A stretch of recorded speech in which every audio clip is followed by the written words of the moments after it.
jury taking the corruption allegations against former Chicago Alderman Ed Burke and starting deliberations yesterday, while you've also got the found guilty ComEd 4 getting a bit of a reprieve in their sentencing. And what's going on with Mike Madigan's case, that in itself is something else that I think we have to keep an eye on as well, as the former longtime House Speaker was charged with 22 counts of corruption, essentially, in the ComEd 4 saga. But let's get to some of the latest here. If you follow the Chicago Tribune, you'll see, of course, that the corruption trial is looking to wrap up with the prosecutors resting and the defense doing their thing, and the Chicago jury getting the case. But if you look at some of the Chicago Tribune's reporting, you can really get to the crux of it, with Burke facing 14 counts, including racketeering, federal program bribery, attempted extortion, conspiracy to commit extortion, and using interstate commerce to facilitate an unlawful activity. And you've got more than 100 secretly recorded meetings and phone calls that was used during the trial. And you've got Burke's defense team trying to show that Burke's maneuvering was nothing more than politics as usual.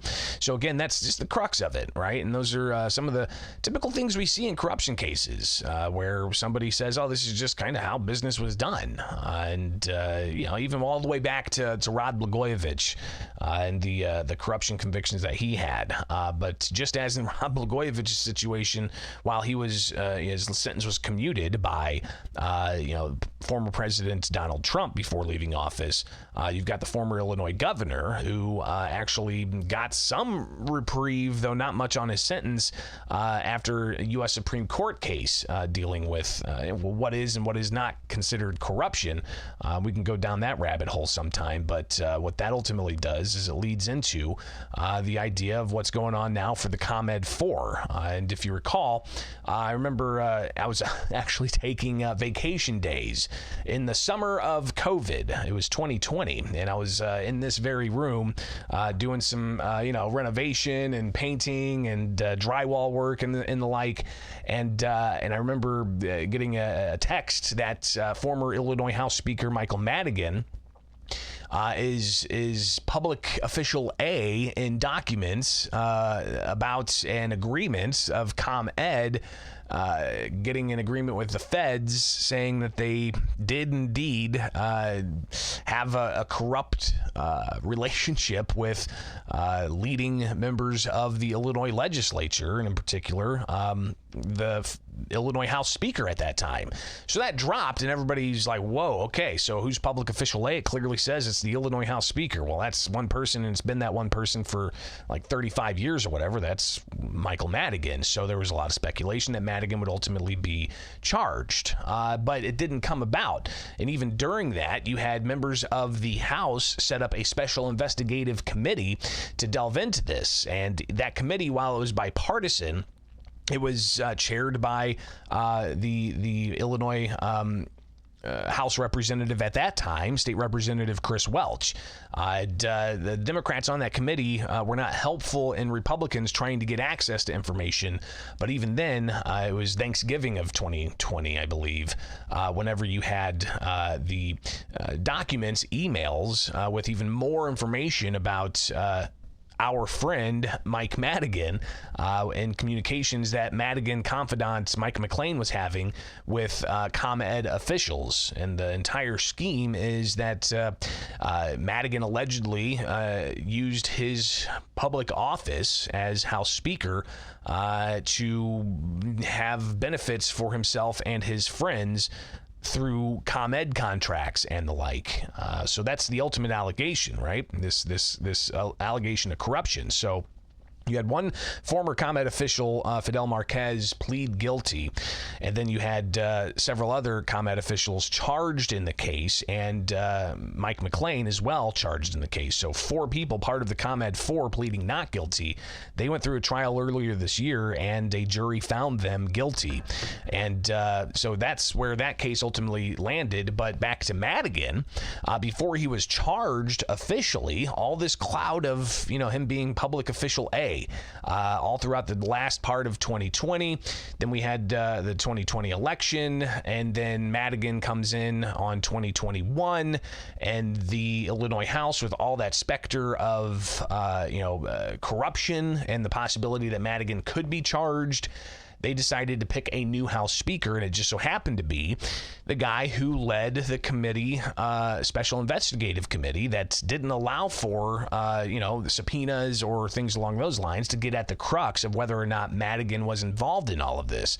So former State Representative Chris Welch turns into the Illinois House Speaker, replacing Madigan. So that happened in January of 2021, and then later in the year in January, after Madigan retired from office and retired from being the Democratic Party chair. Again, that was a nexus of power, and if you guys have been following this closely, being House Speaker is one thing. Being the chair of the state's majority political party, as the Democratic Party of Illinois, Mike Madigan was the chair. He controlled the party purse strings. So that nexus of being who's in control of legislation and how it gets passed, with having the money to use in politics, that's an amount of power there that really was not mirrored anywhere else when it comes to politics. So Madigan ultimately, after he left office, after he stepped down from the Democratic committee, he was charged with 22 counts in the ComEd case. So we're still waiting on the trial. That's going to be in April, but all of that could possibly change as well. As is expected, there's going to be a motion to postpone that trial. And my colleague, Brett Rowland, with the Center Square, he wrote about how a motion from the ComEd 4 heading towards sentencing, it's been postponed. And you've got the ComEd 4 that were, again, found guilty, but a judge Monday temporarily postponed sentencing for the 4 executives and lobbyists. The state's largest utility company convicted in conspiring to bribe former Illinois House Speaker Michael Madigan. The ComEd 4 had asked the judge to stay the case while a U.S. Supreme Court reviews a case that focuses on the federal bribery statutes that the 4 were convicted under in May. The district judge granting part of the defense team's motion and denying another part of a motion in Chicago Monday with a filing in the courts. The judge struck the pending January sentencing date for the 4 defendants and got rid of the deadlines for filing sentencing memos. The pause won't last forever, though. The parties are on notice to be prepared to file a memoranda expeditiously once new dates are set, according to the judge's order. The schedule for the preparation and filing of the remaining pre-sentence investigation reports remains as set. So, again, you've got the questions here of when exactly the ComEd 4 are going to be sentenced after being found guilty, and how all of this is going to impact the trial of former House Speaker Michael Madigan, who, again, he faces 22 counts in corruption. He's got an additional count not connected to the ComEd case.